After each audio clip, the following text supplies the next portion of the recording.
ಗ್ರಾಮೀಣಾಭಿವೃದ್ಧಿ ಇಲಾಖೆ, ತಮ್ಮ ಇಲಾಖೆ ಎಲ್ಲ ಜಂಟಿಯಾಗಿ ಇದರ ಯಶಸ್ಸಿಗೆ ಕೆಲಸ ಮಾಡಬೇಕು.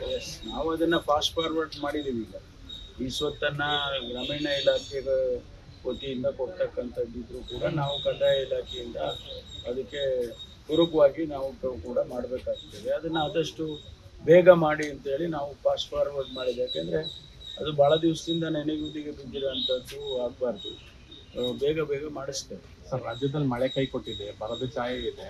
ಒಂದು ಕಡೆ ಸರ್ಕಾರ ಸಚಿವ ಸಂಪುಟ ವಿಸ್ತರಣೆಯಲ್ಲಿ ಕಸರತ್ತು ಮಾಡ್ತಾ ಇದೆ, ಆಗ್ತಾ ಇಲ್ಲ. ಅದು ಅಧಿವೇಶನವನ್ನು ಕರೆಯೋದ್ರಲ್ಲಿ ತಡ ಆಗ್ತಿದೆ ಅನ್ನೋಂಥ ಆರೋಪ. ಇಲ್ಲ, ಅದೆಲ್ಲ ಈಗ ನೋಡಿ, ಒಂದು ಕಡೆ ಎಕ್ಸ್ಪೆನ್ಷನ್ ಆಗಲಿಲ್ಲ ಅಂದರೆ ಏನ್ರಿ ಬರೀ 15 ಜನ ಮಂತ್ರಿ ಇಟ್ಕೊಂಡು ಮಾಡ್ತೀರಾ ಅಂತ ನೀವೇ ಹೇಳ್ತೀರ. ಇನ್ನೊಂದು ಕಡೆ ಈಗ ಎಕ್ಸ್ಪೆನ್ಷನ್ ಮಾಡ್ತೀರಿ ಅಂದರೆ ಬರ ಇದೆ, ನೀವು ಎಕ್ಸ್ಪೆನ್ಷನ್ ಮಾಡ್ತೀರಿ ಅಂತೇಳಿ. ನೋಡಿ, ನಮಗೆ ಜವಾಬ್ದಾರಿ ಇದೆ, ಜನ ಜವಾಬ್ದಾರಿಯನ್ನು ಕೊಟ್ಟಿದ್ದಾರೆ. ಜವಾಬ್ದಾರಿ ಸರ್ಕಾರವಾಗಿ ರಾಜ್ಯದ ಕಷ್ಟ ಸುಖಗಳಿಗೆ ಏನು ಮಾಡಬೇಕೋ ಅದನ್ನು ಮಾಡ್ತೀವಿ.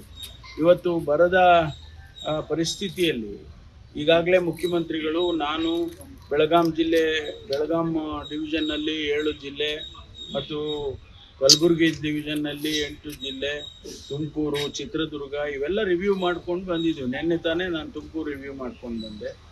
ನಮಗೆ ಆತಂಕ ಇದೆ, ಸರ್ಕಾರಕ್ಕೆ ಜವಾಬ್ದಾರಿ ಇದೆ, ಮುಂದೆ ಏನು ಮಾಡಬೇಕು ಅಂತೇಳಿ ನಾವು ಈಗ ಚರ್ಚೆ ಮಾಡ್ತಾ ಇದ್ವಿ. ನಾಳೆ ಮುಖ್ಯಮಂತ್ರಿಗಳು, ನಾನು ವಿಡಿಯೋ ಕಾನ್ಫರೆನ್ಸ್ಗೆ ಎಲ್ಲ ಡೆಪ್ಯೂಟಿ ಕಮಿಷನರ್ಗೆ ಕರೆದಿದ್ದೇವೆ.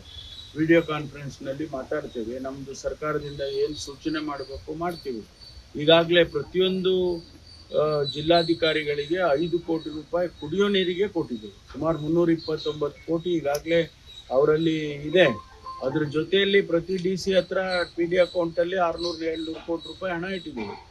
ಅದು ಯಾವ ಇಂತಹ ಸಂದರ್ಭದಲ್ಲಿ ಉಪಯೋಗ ಮಾಡ್ಕೊಳ್ಳಿ ಅಂತ ಹೇಳಿ ತಿಳಿಸಿದ್ದೇವೆ. ನಾವು ಭಾಳ ಜವಾಬ್ದಾರಿಯಿಂದ ಇದನ್ನು ನಿಭಾಯಿಸೋದಕ್ಕೆ ಪ್ರಯತ್ನ ಮಾಡ್ತೇವೆ. ಪಕ್ಷಗಳು ಬರೀ ಲೆಟರ್ ಬರೆಯೋದ್ರಲ್ಲಿ ಅಷ್ಟೇ ಆಗಿದೆ, ನೀವೇನು ಮಾಡ್ತೀರಿ ಅನ್ನೋಂಥ ನಾವು ಮಾಡ್ತಾ ಇರೋದನ್ನೇ ಹೇಳ್ತಾ ಇದ್ದೀನಲ್ಲ.